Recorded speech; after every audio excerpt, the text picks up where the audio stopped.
Hello mga mamshis and welcome to my channel. Good morning po sa inyong lahat. Ngayon, pupunta po tayo sa Osaka Castle. Yan, Osaka Castle Park. Lagi ako namamali dito sa mga lugar na pinupuntahan namin. Pasensya na, first time. Yon. So kung mapapansin niyo po, parang sobrang kapal talaga na naman ang aming kasuotan dahil sobrang lamig dito sa Osaka ngayon. Nakadalawang heat tech ako. Meron pa akong damit na sa pag-ibabaw plus jacket. So parang mga bali 4 na patong ang suot namin.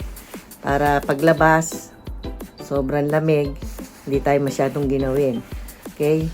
Pero dito naman po sa loob ng aming Airbnb kinuha, siyempre lahat naman, meron po silang heater. Kung sa atin, aircon ang binubuksan natin, dito naman po, heater dahil nga sa sobrang lamig. So, let's explore Osaka again! Cheese, ayan! Napunta tayo sa Osaka. Cheese, ito po yung mga cherry blossom tree.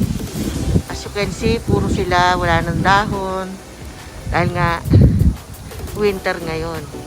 Pero siguro, pagka napunta tayo dito ng may mga bulaklak sila, napakaganda rin po, di ba? So, yan po, oh. Wala pa silang mga bulaklak. Sisakit po tayo dyan para makita natin yung Osaka Castle. Ito yung Osaka Castle. Sumalapitan. Ang ganda, di ba? Mga mamshis, nandito na tayo sa Osaka Castle. Welcome! Napakahangin dito ngayon. Kahit mainit, sobrang hangin. Okay? At ang dami ding tao.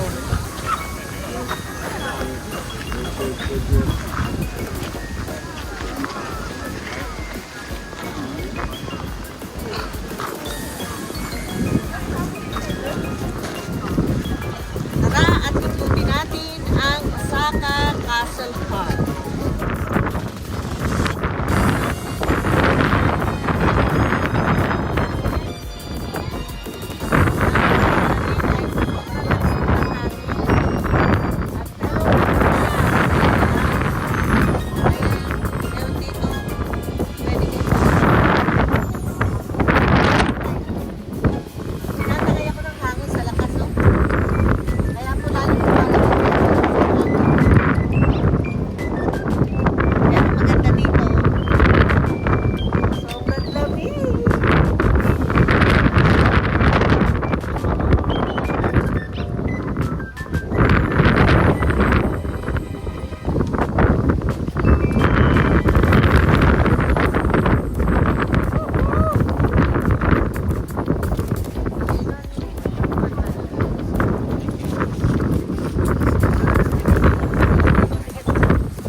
Nandito kami sa Omega Sky Observatory.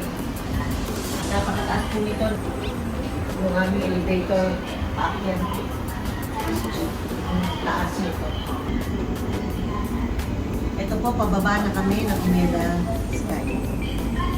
Ganda nung ng elevator, ay escalator nila.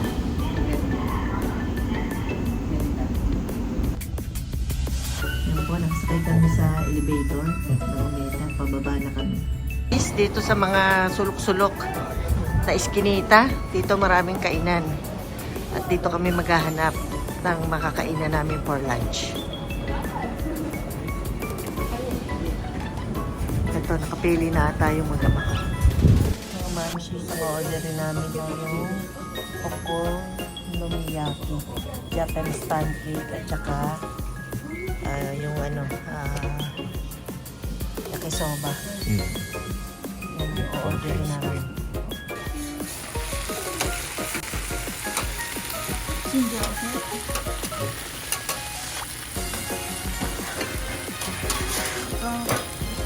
Mga mamshis, ito na yung yakisoba na in-order namin.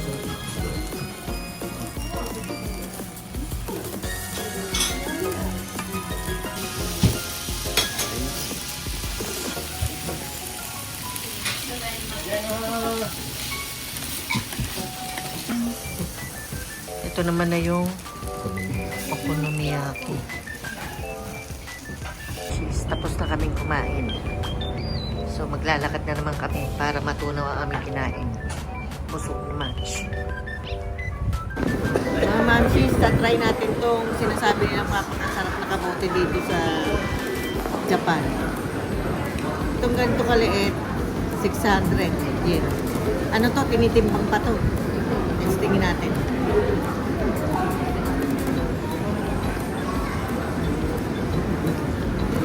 Parang parehas lang.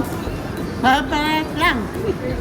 Parang itong mga vlogger talaga. Parehas lang. Yung lasa dun sa kamote sa Pilipinas. The same. Ma'am sis, pauwi na kami. Doon sa aming bahay dito. Na tinutuluyan. Tumaan kami sa Family Mart. Ayan. Ang dala-dala namin dalawa plastic bag. Kasi lahat naman ng pagkain dito sa Japan masarap. Kaya talagang tataba tayo dito. Oh, ito na kami. Nandito na kami sa aming tuluyan. Yan o. Dito kami. Yan.